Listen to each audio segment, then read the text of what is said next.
You would not believe who is making some of the products that you are putting in your mouth or into other places. Over the last year, I analyzed 1,400 different photos of grocery store aisles to find out who owns all the products that we consume. And in preparation for another year of it, I'm gonna go over some of the highlights from last year. It started in the tampon aisle. This is the general format. If you have colors over your products, it's because you're a mega corporation. In my tampon aisle, Lola was the only one with that tiny section. I'll show you the spreadsheets at the end, but here's just a couple of the brands of tampons that are female founder owned.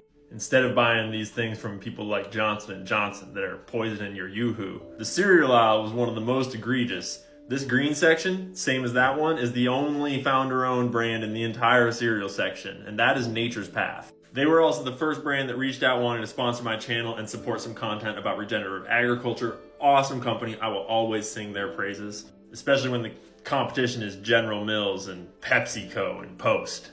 This is the guy in charge of General Mills right now. And last year he took home $12 million. We found out that almost the entire chips aisle is owned by PepsiCo because they own Frito-Lay. And the surprising winner of the chips aisle was actually Juanitas. Depending where you live, they might be Juantonios or Juanitas. Family owned, legit. I did every dog food aisle at PetSmart, and the only brand that was not mega corporations or private equity was Bill Jack. To be honest, I skipped the middleman and I just feed my dogs straight up chicken, and it's awesome. But if you want dog food, Bill Jack is family founder owned, legit. The sodas, teas, and canned beverages aisle had all kinds of cool surprises. Obviously no surprise that Coke and Pepsi dominated. But we found out that Arizona iced tea is owned by Don Voltaggio. And there's a hell of a story of people trying to take his company from him and him bitch slapping them back with exactly as much riz as he looks like he's got. I'm kidding, he kind of sounds like a shitbag. The energy drink aisle also had some surprises. On my grocery aisle, the actual only family-owned business was Red Bull. Believe it or not, the third biggest beverage company in the world. I mean, you can do with that what you want. But along the way, we also researched other companies and found other family-owned businesses like Rise. I mean, I guess these guys are like bros enough that you can call them a family. This is Nick Stella and Noel Dazel, and they are legit. Not only taking on big mega corporations with their energy drink products, but also just good influences in the fitness space. One of my personal favorites of the year is who owns Hidden Valley Ranch. I'm serious, do any of you guys remember this video? Do you guys know who owns Hidden Valley Ranch? Because it's fucked up. That's right, since before you were born, Clorox has been making ranch dressing. That's why it's so white, dude.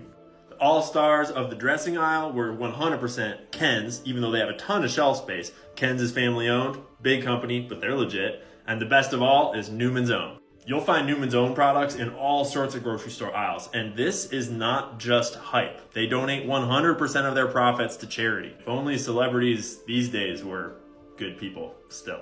Since 1982, they have donated more than $600 million to charities. While the rest of y'all celebrities could take some notes, get off of certain islands, and start donating some money to some real causes, because you don't need it all. You're spending it on messed up shit. That's right, we know what you've been up to, and even if we're not allowed to talk about it, we still know. So anyways, if you want to recap on last year, you can visit my website, hit the resources tab. This is all for free. We've got various spreadsheets that are just basic Google Sheets in here. They look like this, and they have different tabs at the bottom so you can find all different kinds of products and stuff. And I've just done my best to fill in the research of who owns each one and what you might want to know about them. Do your own research about nutrition, about all the other health stuff. I'm not an expert. I literally feed my dog raw chicken. One of my highlights from last year was having Hank Green start shit with me about how I was making bad science on the internet. So just, do your own research. Always trust the experts, obviously. We're gonna get all y'all caught up on what we learned last year real quick, and then we're gonna get cracking on the new year. Drop ideas for types of products, types of businesses you wanna know who owns them. What should we do? And if you wanna know the juicy stuff in 2024, unfortunately, you're gonna have to, it's becoming more and more apparent that AI is tracking everything that we're saying and that they're upvoting and downvoting our videos accordingly. So I'm not gonna really say how you get around that solution, but let's just say that I'm in other places too. And if I were to be posting videos in multiple places on the internet, I mean, you could probably find the other ones in other places.